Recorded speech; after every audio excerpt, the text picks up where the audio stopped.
प्रेम से बोले भागवत भगवान की जय हो। कल हम लोगों ने भागवत भगवान की महिमा का श्रवण किया। हम लोगों ने देखा भक्ति महारानी के दोनों पुत्र ज्ञान और वैराग्य इसी भागवत भगवान की कृपा से जागृत अवस्था में होकर के ताता थई आकर के नाचते हुए कथा में प्रविष्ट हो गए। इसी कथा के माध्यम से हम लोगों ने श्रवण किया कि धुंधकारी जैसा प्रेत भी इस कथा के माध्यम से अपने जीवन को धन्य कर लिया। अब धुंधकारी से बढ़कर के संसार में कोई प्रेत तो नहीं। जब धुंधकारी का कल्याण हो गया तो धुंधकारी से बढ़कर बताइए कौन इस संसार में है।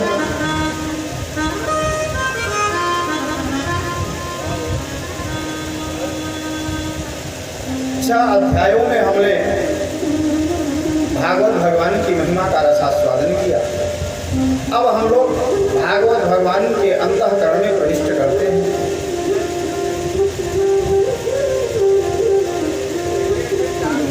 श्रीमद् भागवत भगवान में श्री व्यास भगवान कहते हैं कि इसमें देखिए 18,000 श्लोक हैं।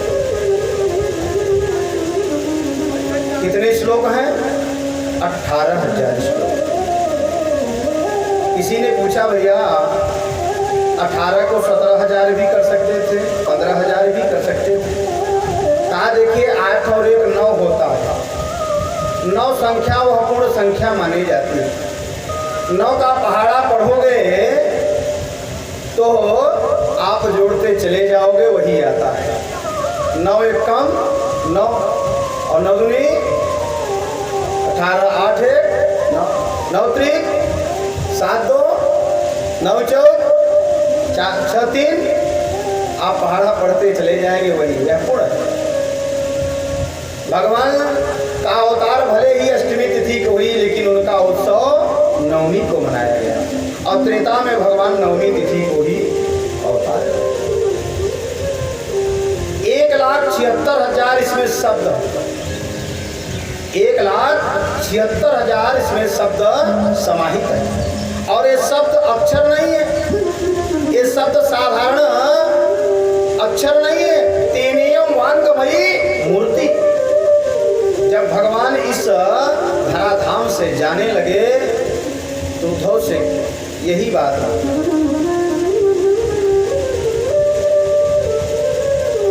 कि हम इस धराधाम से जा रहे हैं लेकिन हमारा जो मन है, हमारा जो अंतःकरण है, हमारा जो अगला स्वरूप है, ये भागवत भगवान के जो अक्षर है, जो शब्द है, जो वाक्य है, जो श्लोक है, जो छंद है, वो हमारी ही मूर्ति है।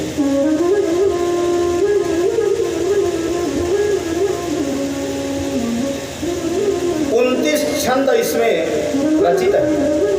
जैसे शार्दूल क्रीडित छंद होता है, मंदाक्रांता छंद होता है, शिखरणी होती है, उपजाति, इंद्रवज्रा, उपेंद्रवज्रा, श्रगधरा, अनुष्टुप, इस प्रकार से 29 छंद इसमें समाहित है।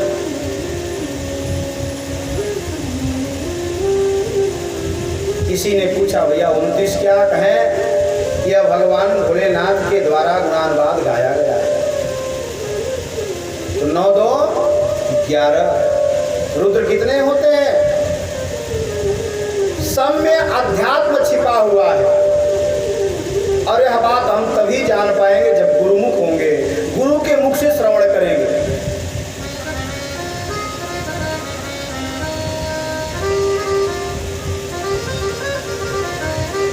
श्री व्यास भगवान 18,000 श्लोकों में 12 स्कंद 335 अध्याय में लिपिबद्ध करके भागवत भगवान को इस संसार में लाने का प्रयास है, जिसमें सर्वप्रथम 3 मंगलाचरण किया गया है। कितने मंगलाचरण किए गए हैं? 3 मंगलाचरण। किसी ने पूछा भैया मंगलाचरण तो एक ही पर्याप्त है और भागवत का प्रत्येक श्लोक ही मंगलाचरण है। खादौ ग्रंथांते ग्रंथ मध्य मंगलाचरण महती आवश्यकता वर्तते। कार्यादौ कार्यांते कार्य मध्य मंगलाचरण महती आवश्यकता वर्तते।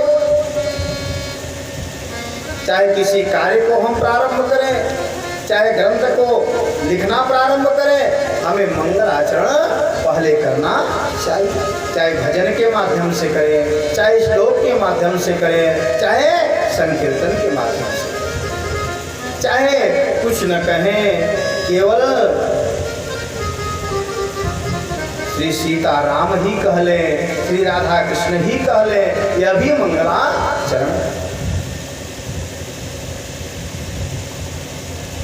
श्री व्यास भगवान 3 श्लोकों में मंगलाचरण करते हैं। पहले श्लोक में बताते हैं कि ध्येय क्या है, दूसरे श्लोक में बताते हैं कि ज्ञेय क्या है, और तीसरे श्लोक में बताते हैं कि पेय क्या है। आज की यही समस्या है, हमारा ध्येय, ज्ञेय और पेय बिगड़ गया है। हमारा ध्येय केवल इतना है कि एक मकान बनारस हो जाए, एक मकान लखनऊ हो जाए, एक मकान प्रयागराज हो जाए।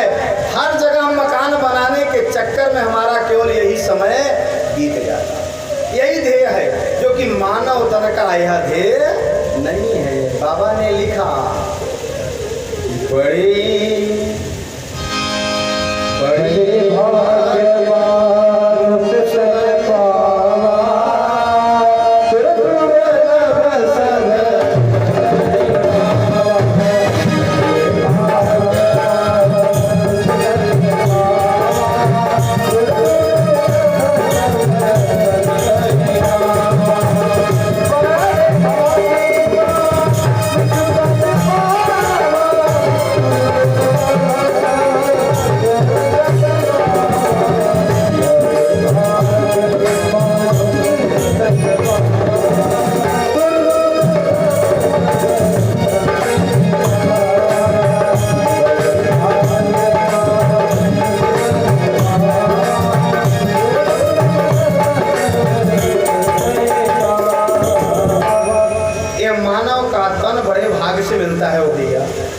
इतना सरल नहीं है।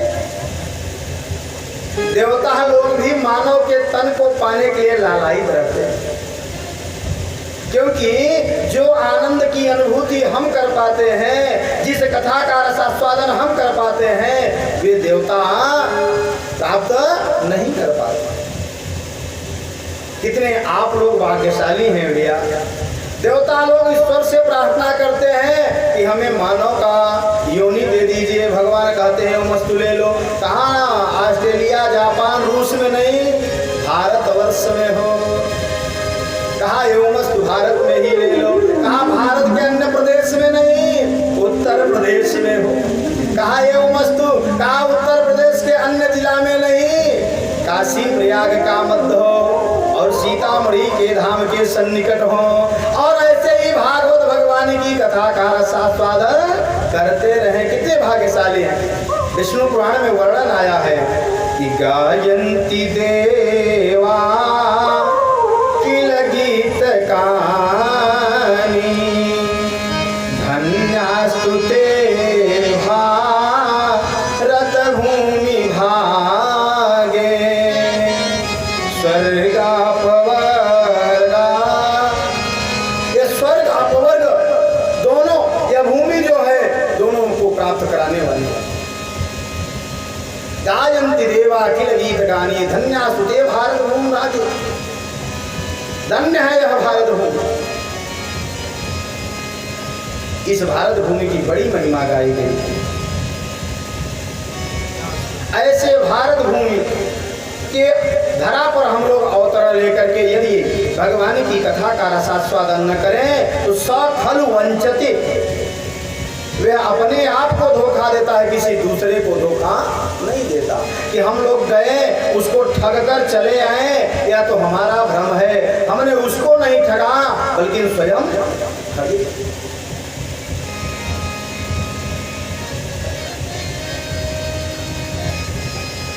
श्री व्यास भगवान कहते हैं कि प्रथम श्लोक में ध्येय और दूसरे श्लोक में ज्ञेय और तीसरे मंगलाचरण में पेय। यदि व्यक्ति का ध्येय ज्ञेय पेय सुधर गया तो उसका जीवन बन गया। व्यक्ति का ध्येय क्या होना चाहिए, प्रथम मंगलाचरण में श्री व्यास भगवान बतलाते हैं। आइए हम लोग श्रवण करें। जन्माद्यस्य यतोऽन्वयादितरतः चार्थेष्वभिज्ञः स्वराट् तेने ब्रह्महृदाययादिकवये मुह्यन्ति यत्सूरयः तेजो वारिमृदां यथा विनिमयो यत्तत्त्रिसर्गो मृधा धाम्ना स्वेन सदा निरस्तकुहकं सत्यं परं धीमहि। देखिए कितनी सुंदर बात है। हमारा ध्येय क्या होना चाहिए, सत्यम परम धीमहि। सत्य स्वरूप सच्चिदानंद घनश्याम श्री कृष्णचंद्र भगवान का हम लोगों के ध्यान हम लोगों को करना चाहिए। और हम लोगों का ध्यान कहाँ चला गया है यह हम लोगों को पता नहीं है। भूल गए अपने मार्ग को, अपने रास्ते को। हम लोगों का ध्यान ही बिगड़ गया। कोई उझाया तो प्रेत का ध्यान करा दिया, कोई तांत्रिक आया तंत्र क्रिया का ध्यान करा दिया और उसी में हम भटकते हैं। हमारा ध्येय जो है बिगड़ गया है, जिसके कारण हम मानव योनि को सफल नहीं कर पाते। किसी संत ने कहा, भैया जो प्रथम मंगलाचरण है, इस प्रथम मंगलाचरण का जो प्रथम शब्द है यह वेदांत का ही सर्वप्रथम वर्णन किया गया है। पहला सूत्र है अथातो ब्रह्म जिज्ञासा। ब्रह्म कौन है, ब्रह्म कैसा है, सबके अंदर जिज्ञासा होती है कि ब्रह्म का स्वरूप क्या है, ब्रह्म कैसा है, कौन ब्रह्म है। सबके अंदर यह जिज्ञासा है, लेकिन ब्रह्म को जानने की जिज्ञासा है। लेकिन जो संसार में बना हुआ है ब्रह्म मुहूर्त, हम ब्रह्म मुहूर्त ही नहीं जान पाए तो ब्रह्म को कैसे जाने। विचार करिए, जितने लोग बैठे हैं कितने लोग ब्रह्म मुहूर्त में उठते हैं, हाथ उठाइए। और हम गुरु को बुलाकर कहते हैं भैया ब्रह्म को प्राप्त कराइए, आज तक हम ब्रह्म मुहूर्त ही नहीं जान पाए तो ब्रह्म को कैसे जान पाए। इतना जीवन बीत गया, ब्रह्म मुहूर्त में उठना भूल गए, ब्रह्म मुहूर्त को जानना भूल गए। यहाँ भी कथा हो रही है, उठाने पर लोग उठ रहे हैं भैया, कथा के मंच से कहना पड़ रहा है, सूर्योदय के बाद लोग उठ रहे हैं। बताइए कैसे जीवन सुधरेगा। मंत्री गुरु अरु वैद्य जो प्रिय बोलई भय आस, राज धर्म तन कीनी कई हो नो। कड़वा जरूर है, लेकिन ब्रह्म मुहूर्त के पहले उठना चाहिए। और यहाँ तो देख रहे हैं खूब आराम से सूर्योदय के बाद उठ रहे हैं। कैसे कल्याण होगा, आप ब्रह्म को कैसे जानोगे हो। ब्रह्म को जानने के पहले हमें लौकिक आचरण पर ध्यान देना पड़ेगा। जब लौकिक आचरण हमारा सही होगा तब जाकर के हमें सही मार्ग मिलेगा। अथातो ब्रह्म जिज्ञासा, प्रथम सूत्र में यह प्रश्न किया गया ब्रह्म कौन है, यह सभी को जानने की जिज्ञासा हुई। तब बतलाया गया जन्माद्यस्य यतः। बड़ी सुंदर बात है। ब्रह्म कौन है, जन्माद्यस्य यतः, जन्मादि विकार रहितस्यापि, जो जन्म आदि के विकार से रहित है। फिर भी हम कहते हैं दशरथ के पुत्र श्री राम हैं, दशरथ के ब्रह्म जो पुत्र हैं वही ब्रह्म हैं, यशोदा नंदन के जो पुत्र हैं वही ब्रह्म है। जो जन्म आदि विकार से रहित है वे ब्रह्म है, यह ब्रह्म सूत्र कह रहा है। और बाबा ने भी वर्णन किया कि बिनु पग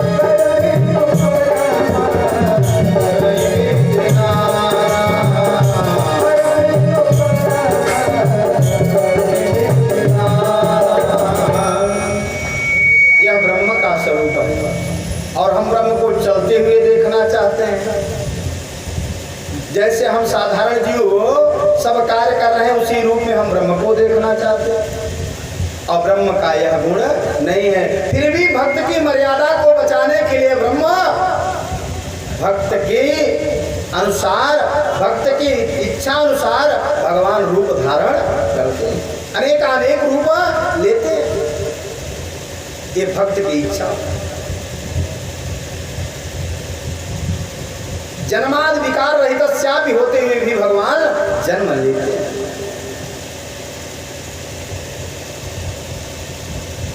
किसी संत ने इसी ब्रह्म सूत्र की व्याख्या की, जो कि सबसे भागवत की प्रमाणित टीका है, श्रीधरी टीका। इस मंगलाचरण का उस टीका में 108 अर्थ किया गया है। अब विचार करिए, जिस मंगलाचरण का 108 अर्थ किया गया है, उस मंगलाचरण को हम कहें कि हम बतला दिए, हम उसका वर्णन कर दिए, तो यह तो एक साधारण भाषा होगी। अपौरुषेय है, ये मानव के लिए कोई शब्द नहीं है कि इसका वर्णन। फिर भी संतों के आशीर्वाद से यतः जन्माद्यस्य, यतः यस्मात्, जहां से जन्म आदि, जहां से इस संसार का जन्म होता है, पालन होता है और संहरण होता है। इसका 3 अर्थ दिया गया।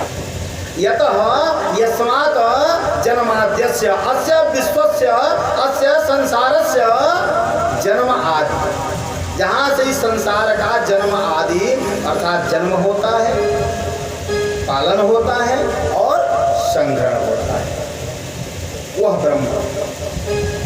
जहां से सारी प्रक्रिया चलती है वह ब्रह्म। झूठ में भी ब्रह्म है भैया। हम झूठ बोलकर काम बना लें, कहें देखा हम कितना बुद्धिमान रहे, काम बना लिया, लेकिन झूठ में भी ब्रह्म का हाथ है। जो कार्य हो रहा है वो ही ब्रह्म है, बिना ब्रह्म का कार्य होता नहीं है। बड़ी सुंदर कथा है, आप लोग जानते भी होंगे। जिस समय भगवान राम वानरों की सहायता से सेतु का निर्माण कर लिए, पत्थर तैरने लगा। लंका में आश्चर्य हुआ कि जो पत्थर तैरा दिया जिसका नाम, वह तो लंका पर विजय प्राप्त कर लेगा। रावण ने कहा, अरे भाई तुम लोग इतने से घबरा गए? कहा पत्थर तैराने से घबरा गए? ये कौन सी बड़ी बात है? जो काम राम कर सकते हैं उससे कई गुना कार्य रावण कर सकता है। यह अभिमान है, यही अभिमान है। सभी लोग आश्चर्य में पड़ गए भैया, वास्तव में। हाँ, कहा कल नगाड़े और बाजे के साथ हम पत्थर को तैराएंगे, चोरी से नहीं। ढिढोरा पिटा दिया रावण, सभी सेनाओं को लेकर चल दिया, और जिस पत्थर को वह उठाया कोई उसे उठा नहीं पाता। सब लोग आश्चर्य में पड़ने लगे, भैया ये तो कैसे तैराएगा? और रावण जो ही उस पत्थर को फेंका और भगवान का नाम ले लिया, प्रेम से श्याम रामचंद्र की, और पत्थर तैरने लगा। पत्थर तैरने लगा। जब पत्थर तैरने लगा तो रावण के जितने परिकर थे आश्चर्य में पड़ गए कि अब श्री रामचंद्र जी क्या करेंगे, अब तो हमारे सरकार की विजय होगी। लेकिन जब रावण वापस आया तो उसके मुख पर मलिनता छा गई। मंदोदरी ने पूछा, प्रभु स्वामीनाथ कृपा करके आप बतलाएं, अरे पत्थर तैरा तो आपको खुशी मनानी चाहिए और आप चिंता में पड़ गए। रावण ने कहा, देवी यही तो रहस्य की बात है, और जिस रहस्य को कोई समझ नहीं पाया। कहा क्या रहस्य है? कहा आज के बाद तेरे माथे पर जो ये बिंदिया चमक रही है अब दिखाई नहीं पड़ेगी, आज ही मिटा दो। मंदोदरी व्याकुल हो गई, कहा क्या करें स्वामीनाथ? क्या स्वामीनाथ? कहा हाँ देवी, इस रहस्य को कोई जानता नहीं है, लेकिन अब हम तुम्हारे सामने प्रकट कर रहा हूं। कहा क्या रहस्य है स्वामीनाथ? कहा इसमें रहस्य है, जिस समय हमने पत्थर को पानी में फेंका उस समय ही हमने भी श्री राम का नाम लिया। संसार को दिखावा करने के लिए, झूठ करने के लिए हमने अंतःकरण में भगवान का नाम लिया। चोरी डकैती करने वाला भाई, चोरी करने वाला भी भगवान को सुमिरता है, झूठ में भी भगवान सम्मिलित है। इस संसार में जो कुछ हो रहा है बिना भगवान का कुछ होता, इसीलिए कहा यतः अस्य संसारस्य जन्मादि भवति, जहाँ से इस संसार का जन्म, पालन और संग्रहण इत्यादि होता है वही ब्रह्म है। अन्वयादितरतः, जन्म लेते ही भगवान, कंस की जेल में भगवान जन्म लिए, लेकिन लेते ही इतरतः गोकुले, जन्म लेते ही कहाँ चले गए? गोकुल में चले गए, लेकिन कोई जान नहीं पाया। अर्थेषु कंस वंचनादि प्रयोजनेषु अभिज्ञः निपुणः, जो इन सब क्रियाओं में अभिज्ञ है, निपुण है। ऐसे स्वराट स्वयमेव राजते, स्वयमेव शोभते, स्वयमेव दृश्यते, स्वयमेव क्रियते, जो स्वयं के द्वारा सुशोभित होते हैं, स्वयं के द्वारा इस संसार में दिखाई देते हैं, स्वयं के द्वारा इस संसार को चलाते हैं, जिसमें किसी का सहारा। हम लोग तो उन्हीं के सहारे हैं, लेकिन वो किसी के सहारे।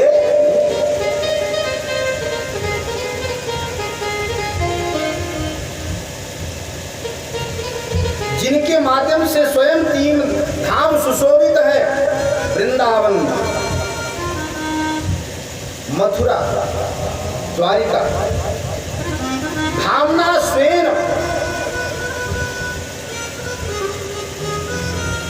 स्वराट स्वयमेव राजते, स्वयमेव शोभते, जो स्वयं के द्वारा सुशोभित है।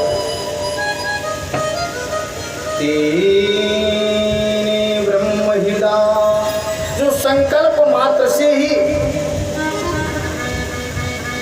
ब्रह्म को सारे, ब्रह्मा बाबा को सारे वेद वेदांग का ज्ञान करा दे, केवल संकल्प मात्र से, जिनके रोम रोम में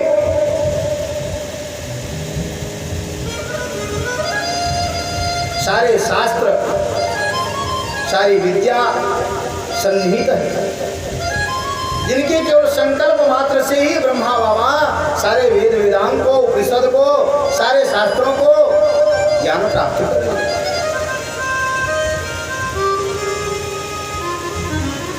जो इस संसार के आदि कवि, वे भी मोहियंती यत् सूर्य, भगवान की महिमा को जान नहीं पाए। लक्ष्मण हूँ यह मरम न जाने, साथ रहते हुए भी भगवान की महिमा को जान नहीं पाए। एक बार की बात है, ब्रह्मा बाबा के मन में भ्रम हुआ कि चलकर देखे भगवान क्या कर रहे हैं। जब भगवान को देखने आए तो भगवान कर क्या रहे थे, अपने परिकर के साथ, अपने ग्वाल बालों के साथ भोजन कर रहे थे। उनके पात्र का भोजन छोड़कर खाते थे, अपने मुख के भोजन को उनको चटाते थे। फिर उनका ऐसे कार्य क्रिया चल रहा था एक सांसारिक जीव की तरह। ब्रह्मा बाबा ने कहा एक सांसारिक जीव जो है एक दूसरे का जूठन नहीं खाता, और ये ब्रह्म होकर के दूसरे का जूठन खा रहे हैं, ये ब्रह्म नहीं। ब्रह्म किसी दूसरे का जूठन नहीं खाता। अरे हाँ, भाई भाई का जूठन कोई नहीं खाता, हाँ, पुत्र पिता का नहीं। संसार में रहने वाले जीव एक दूसरे का जूठन नहीं खाना चाहते, और ब्रह्म जूठन खा रहे हैं, ये ब्रह्म नहीं। अब ब्रह्म गैया चराएंगे। अरे ब्रह्म जिसके इशारे पर सारा संसार चल रहा है, वो गांव को चराने आएगा, ये ब्रह्म नहीं, ब्रह्म हो गया।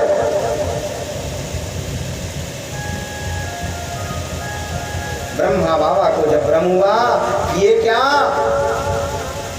अपराध कर बैठे। अपराध क्या किए? गायों को, बछड़ों को चुरा कर लेकर चले गए। अब जब गायों बछड़ों को लेने के लिए बाबा भगवान बाबा की दृश्य को देखे तो भगवान ने कहा, वाह वाह वाह वाह ब्रह्मा बाबा, आपने तो बड़ा अच्छा किया। आज आपको कोई नहीं मिला, हम ही मिले हैं सुबह से, हमारे साथ ही यह खेल करना था। कोई बात नहीं, गायों बछड़ों को, ग्वाल बालों को सबको चुरा कर लेकर चले गए।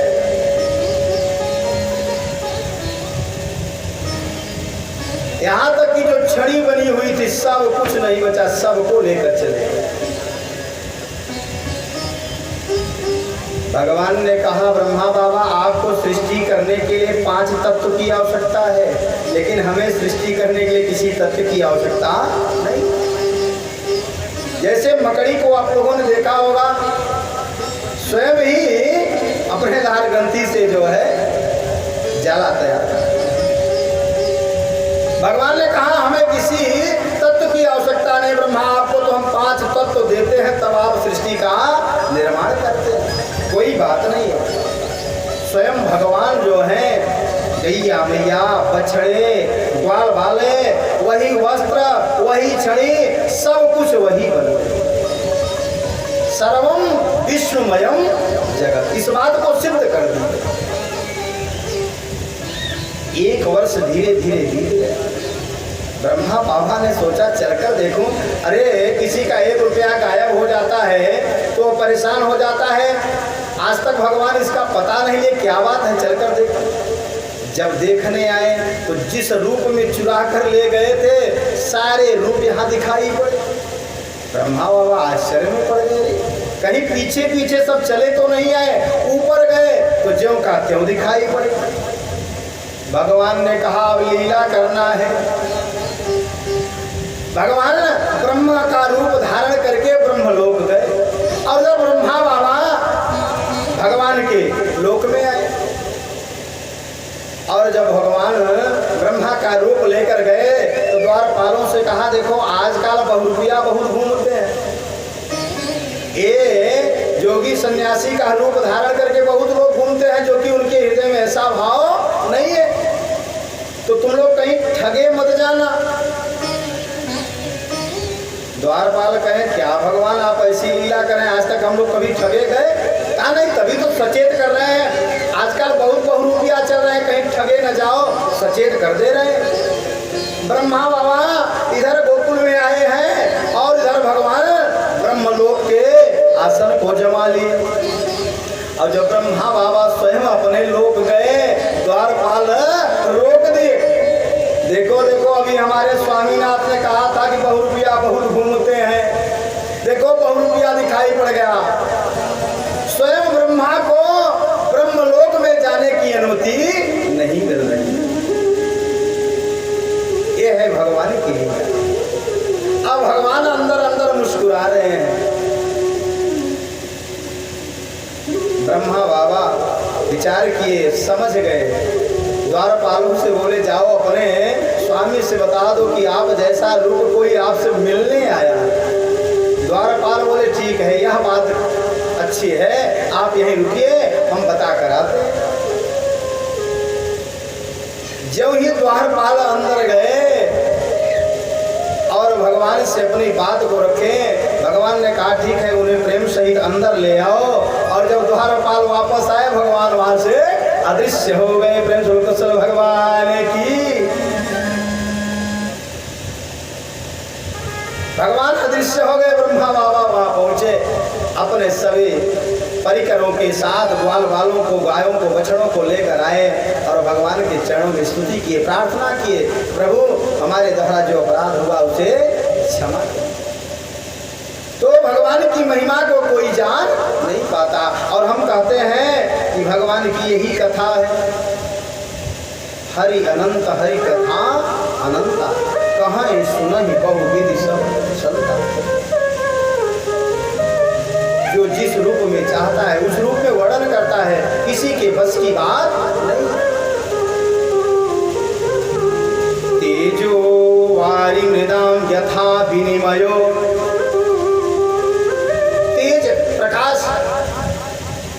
कभी कभी हम लोग जब सड़क पर चलते हैं तो प्रकाश पड़ने के कारण, किरण के कारण दूर ऐसा प्रतीत होता है कि वहां जल है, और जो कि जल का वहां आभास नहीं है, लेकिन प्रतीति होती है।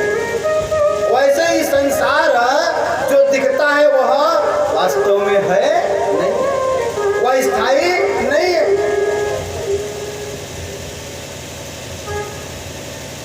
तेजो वारि मृदाम यथा विनिमयो यत्र त्रिसर्गो मृखा। भगवान के तीन धाम,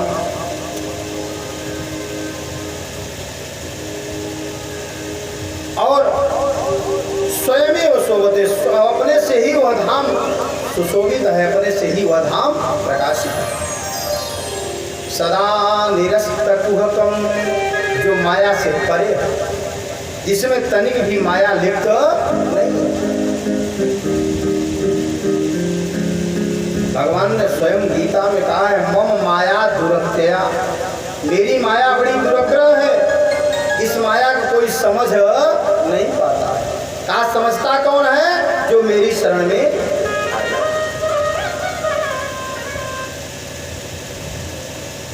बाकी किसी के बस की बात नहीं है। सत्यम परम धीमहि, ऐसे सत्य स्वरूप सच्चिदानंद श्री घनश्याम श्री कृष्ण चंद्र भगवान के चरणों में हम लोग निवेदन करते हैं। प्रेम से श्री कृष्ण चंद्र भगवान की जय हो। किसी ने कहा भैया, आपने कैसे कहा कि सत्य में श्री कृष्ण चंद्र का ही नाम वर्णन है? किसी संत ने कहा भैया, गर्भ स्तुति में सत्यात्मकम त्वाम शरणम प्रपन्नम, सत्य स्वरूप श्री भगवान को ही बतलाया गया है। बोलिए श्री सत्यनारायण भगवान की। इसे हम 5 अध्यायों में कथा भी श्रवण करते हैं। यही सत्य सच्चिदानंद भगवान का ही स्वरूप है। इस तरह प्रथम मंगलाचरण श्री व्यास भगवान ने किया शार्दूल विक्रीडित छंद में। दूसरा छंद भी शार्दूल विक्रीडित ही है। इस मंगलाचरण में अनुबंध चतुष्टय बतलाते हैं। अधिकारी, विषय, संबंध, प्रयोजन। इस भागवत को सुनने का अधिकारी कौन है? किसका इसे संबंध कैसा है? इसका विषय क्या है और इसका प्रयोजन क्या है? क्योंकि अस्मिन् संसारे प्रयोजनम बिना मंदो अपि न प्रवर्तते। इस संसार में बिना प्रयोजन का मंद व्यक्ति भी कुछ कार्य नहीं करता। जो मंद व्यक्ति है वो भी कुछ न कुछ प्रयोजन रख करके ही कार्य करता है। द्वितीय मंगलाचरण में अनुबंध चतुष्टय बतलाते हैं। धर्म प्रोचित कैतवोत्र परमो निर्मशराणां सता वेद्यं वास्तवमत्र वस्तु शिवदं तापत्रयोन्मूलनं श्रीमद्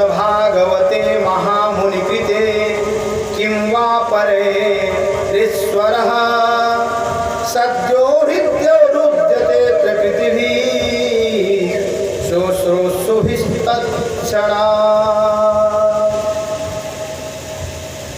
अनुबंध चतुष्टय बतलाते हैं हमारा ज्ञेय क्या है, हमें गाना क्या चाहिए। हमें हर समय भोजपुरी गाना गाना चाहिए कि भोजपुरी गाना सुनना चाहिए कि हमें भगवान का संकीर्तन करना चाहिए। इस मंगलाचरण में बताया धर्म प्रोज्झित कैतवो अत्र अत्र अस्मिन् श्रीमद्भागवते। इस श्रीमद्भागवत भगवान में धर्म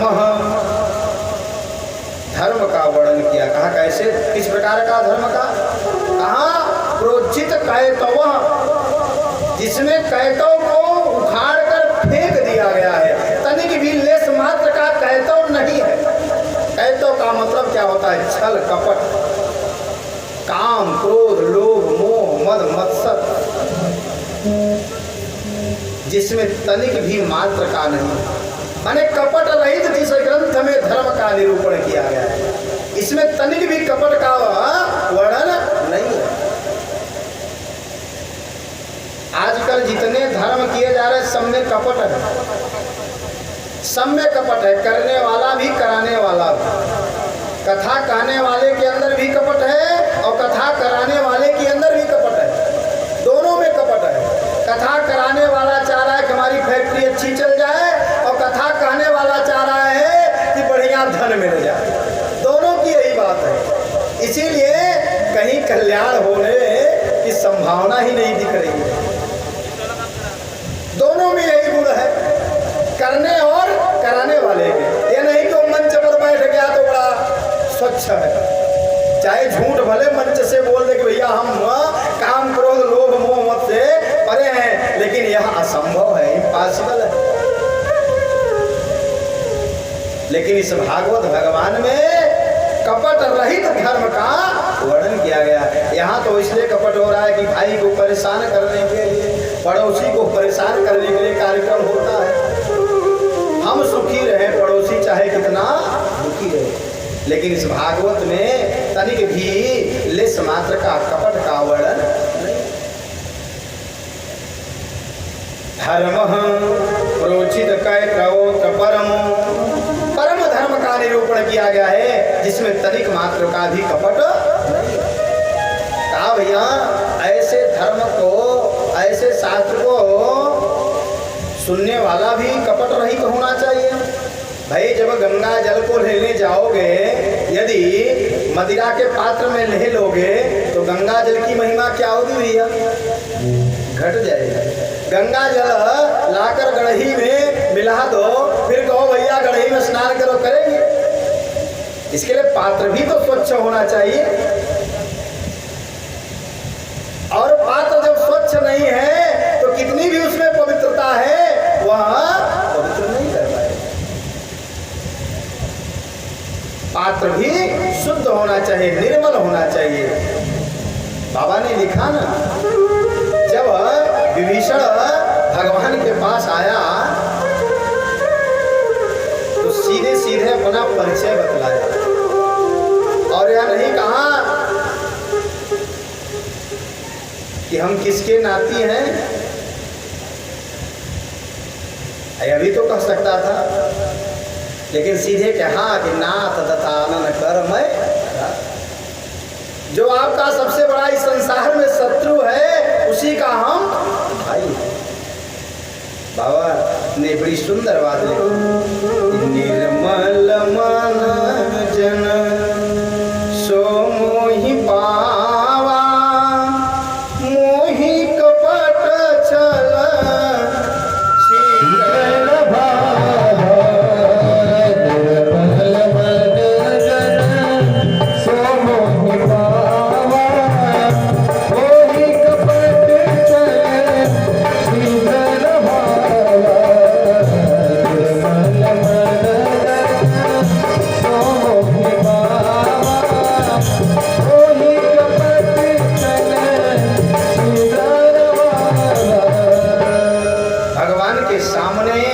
मंदिर में गुरु के सामने छल कपट लेकर नहीं जाना चाहिए, जो वास्तविक बात है उसे बतला देना चाहिए।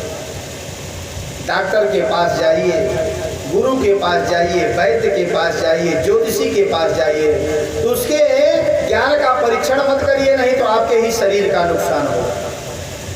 आप कहेंगे आप बड़े डॉक्टर हैं तो बढ़िया दवा लिख कर देंगे, तो कहीं आपके पेट दर्द का न देकर सर दर्द का दे देगा, कहीं दूसरा दवा दे दिया तो आपके शरीर का ही नुकसान है। जो आपको अनुभव हो रहा है कि हमारे शरीर में यह रोग है, आपको बतला देना चाहिए, फिर वह अपने अनुभव से दवा दे। छल कपट नहीं रखना चाहिए। और आजकल न तो कोई सही बताने वाला कोई मिलता ही। भगवान कहते हैं जो निर्मत्सराणाम सताम,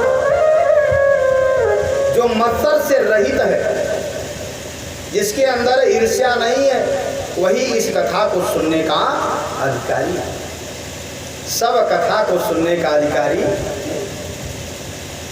मत्सर मतलब क्या है? मत्तः सरत इति मत्सर।